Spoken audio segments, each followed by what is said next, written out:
अरे एल्विश भाई के आगे कोई बोल सकता है क्या?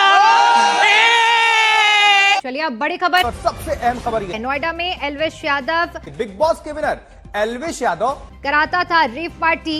रेव पार्टी में सांपों की सप्लाई करते थे। बहुत बड़ी खबर है, पुलिस ने एल्विश यादव को भी एफआईआर में आरोपी बनाया है और छापेमारी के दौरान पुलिस ने 5 कोबरा समेत 9 सांप बरामद किए।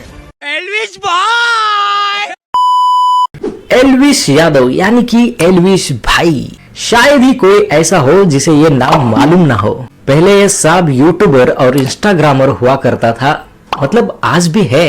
इधर शेयर मार्केट दिन ब दिन लोअर सर्किट बनाते जा रहा है, फिर भी हाल में ही बिग बॉस ओटीटी सीजन 2 के विनर रहे एल्विश यादव, जिसकी पॉपुलैरिटी दिन ब दिन बढ़ती जा रही है, जैसे मानो अपर सर्किट पे अपर सर्किट लगाए जा रहा हो।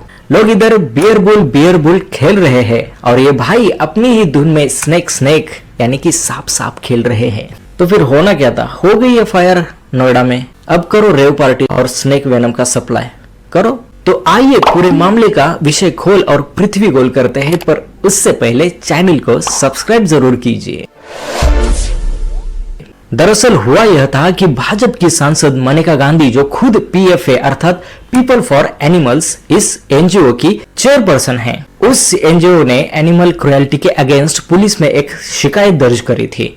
नोएडा पुलिस द्वारा रजिस्टर किए गए एफआईआर में राहुल, टिटूनाथ, जयकरण, नारायण, रविनाथ सहित यूट्यूबर एल्विश यादव के नाम थे। नोएडा के सेक्टर 49 पुलिस स्टेशन के अंडर जो एक एफआईआर दर्ज हुआ है, उसमें वन्य जीव संरक्षण अधिनियम 1972 के अंतर्गत धारा 9, 39, 48 ए, 49, 50 और धारा 51 के तहत मामले दर्ज है। सिवाय भारतीय दंड संहिता 1860 के अंतर्गत धारा 120 बी भी दर्ज है। मीडिया से बात करते हुए मनेका गांधी ने कहा कि पीएफए की तरफ से प्लान करके एल्विश यादव और उसके लोगों को ट्रैप किया गया। एल्विश पर उनकी पहले से ही कड़ी नजर थी।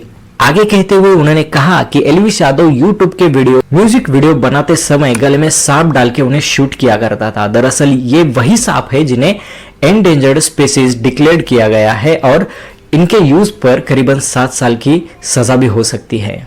मीडिया से उन्होंने ये भी कहा कि एल्विश यादव इन सांपों की तस्करी भी किया करते हैं और उनके जहर से जो स्नेक वेनम बनता है उसकी यह बिक्री भी करता है। तो एल्विश यादव को ट्रैप करने के लिए फिर उन्होंने प्लान रचा और उन्होंने एल्विश को कॉल करके कहा कि हम रेव पार्टी कर रहे हैं और हमें स्नेक पॉइजन अर्थात स्नेक वेनम की जरूरत है, आप उन्हें हमें भेज दीजिए। अब तो एक बात ऑब्वियस है कि अगर कोई बंदा गलत काम कर रहा है तो उसको अपने पर्दाफाश होने का डर लगा रहता है, और यही देखने के लिए एल्विश ने कुछ लोग भी भेजे थे।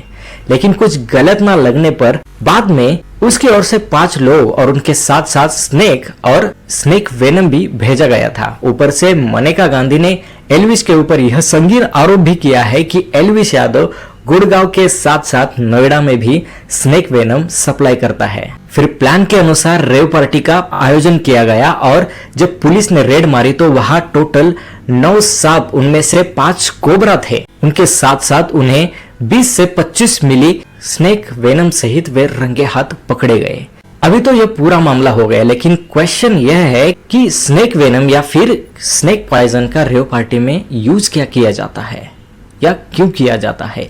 अमीर लड़के लड़कियां महंगी महंगी ड्रग्स लेकर हाई होकर नंगा नाच करते हैं, रेव पार्टी का यही मतलब हमें मालूम है। पर हाल में ही उसमें एक भयंकर प्रकार किया जाता है, जैसे कि स्नेक वेनम या snake bite. National institute of health study के अनुसार सांप जैसे रेप्टाइल्स या फिर बिच्छू, इनका जहर ड्रग्स के लिए सब्स्टिट्यूट होता है। ड्रग्स लेने के बाद मानो इंसान हाई हो जाता है, उसमें भी और हाई होने के लिए फिर स्नेक वेनम का उपयोग किया जाता है। तो इस सांप का जहर या वेनम लिया कैसे जाता है, इस पर एक रिसर्च पेपर आया था Indian journal of physiology and pharmacology का।